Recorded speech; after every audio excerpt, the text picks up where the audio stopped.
Emotional ending, coming back, taking third place. Yeah. How do you feel after dominating Piccinini for third and fourth, and you know, a fitting ending to your career, going out, taking third, winning your last match?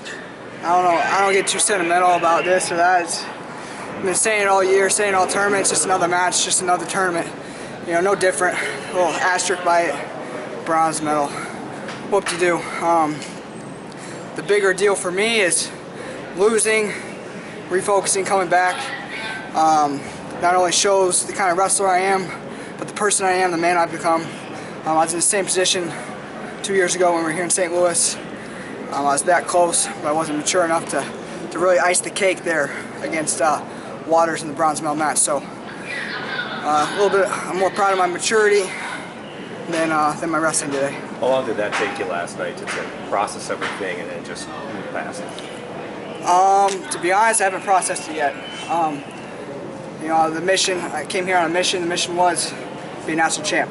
But you know what? Sometimes, you know, you get blown off course. You get dropped off somewhere else. You got to fight your way back. So once I never aborted the mission, you know, the mission just kind of changed a little bit. I just go out and do the same thing I've been doing my whole career, wrestle whoever they put out there, and that's what I did today. And after this, I'll take some time and be emotional and refocus, and it'll set in that I'll never be an NCAA champion. And you know, I'm sorry to my team and my university.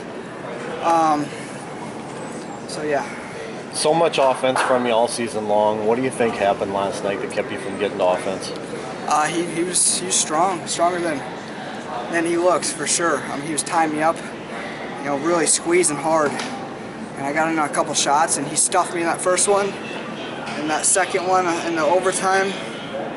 I still don't really know exactly what happened. He's gamey, you know. He's a very athletic wrestler. He jumped, I jumped, he came out on top. Just, you know, with the rules, my hand touched, he got a 2-point takedown. So, I don't know, I don't think it was anything that I didn't do or anything that he did. It was a combination of a good match, and they had a good strategy, and I just couldn't quite get my offense up. I don't know. Maybe I was a little, I don't know. When you embraced Tom at the end there of the match, were any words expressed? You don't need words. I think our relationship's to the point where, you know, words are just kind of words, you know. Actions speak louder than words, and the way he looks at you or embraces you or snarls at you, you know what he means. So no words exchanged. If there were, it'd be between me and him. Watching you all year, you know, you battled against Lezak in that dual meet. You know, he wore himself out. No, he didn't wear himself. I wore him out. You wore him out? He was on top, but he was turning me. But I was working hard to get out, and I wore him out from the bottom position. I mean, come on, let's not give him too much credit. I gave him a lot of credit, guys. I gave him a lot of credit. More credit than I give a lot of people. Why not go bottom against, why go neutral against Cruz? Why go neutral against Cruz? I don't know. I mean, we had 2 minutes of riding time. You know, he's good at capturing wrists. The pace was high on our feet that first period. I got to him, he got to me. We wanted to see what would happen in that third period. But I do want to say something. Someone asked Coach Brands yesterday about whose call it was. Was it the corner? Was it my call? It's no different. Me in the corner, it's one and the same. So don't ask Coach Brands that kind of question, because his decision is my decision, his decision, and we're all on the same page. You move on to freestyle right away. Yeah, of course. I think there's some time for me to evaluate this tournament and let everything kind of sink in, and then figure out how to turn that into motivation and get back on the mat.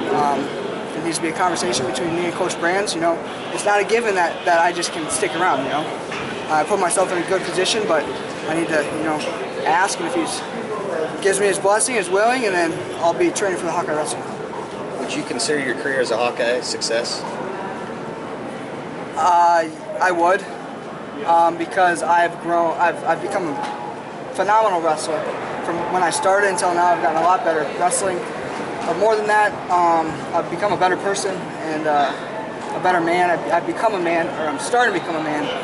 And the Iowa program, the coaches, the family around there has helped me become that man. So yes, it has been a success. And I'm still a Hawk, I'll always be a Hawk. So my life will be a success as a Hawk. Thomas, what did you do last night after your loss? How did you... I got back to work. I had to make weight this morning, so I got to working out, got my weight down, took care of my body, a few things that I needed to take care of, and I got some rest as good as I could. And got up this morning and just went to work again. I mean, like I said, I haven't had much time to think. I mean, this tournament goes by fast. You sit down and think, you end up getting 6th place. What do they call that? The semi-slide. So now I can think. Now I can be emotional and figure out what's going to go on, or what went on. You know. You had a few words for Piccinini after the match yesterday. Were any words exchanged today on the mat? No, I think enough's been said on the mat and off the mat. You know, I don't know, I guess I'm not as fired up today as I was yesterday. He came on, he actually wrestled me a little bit today. He didn't quite box me as much, so. I mean, it was a wrestling match, so no, I have no hard feelings with him after that match. No. Anything else? You have spent so much time rolling around with Clark through the years. Yeah. When he gets his hands on somebody the 2nd time and the 3rd time and 4th time, his odds go up. Oh, yeah. Why is that? He thinks a lot. He's a thinker, right? So after the Big Ten match, I don't think he looked up once from his phone. He was taking that match apart, this and that, talking to everyone about it, and he figured out how to beat that guy. You know, he's a thinker, but he's also a scrapper. You know, and I think it's psychologically too. He gets his hands on once, they beat him. They got lucky maybe. Oh, how am I going to beat him again? He's a tough guy, real tough guy, and he's smart too. A lot smarter than a lot of our teammates give him credit for. But what do you think about the future now? But Iowa's future of Iowa wrestling. You know, Spencer Lee's coming in probably at your weight. Have you had time to think about that? No. Ask me a year from now. I'm so caught up in my team and my guys right now that, especially right now, I can't think about the future. I can't think about even what I'm going to do tonight, you know, because I got to figure out what I'm going to do next. So. Do you feel like the culture of the program's in a good place? I do. I like the culture. It's gotten better since I've gotten here. No discredit to anybody that's come and gone, but we're a tighter knit group of guys. We're not as tight as we could be, but it's definitely a lot better than it's been. All right, we're good. Thanks.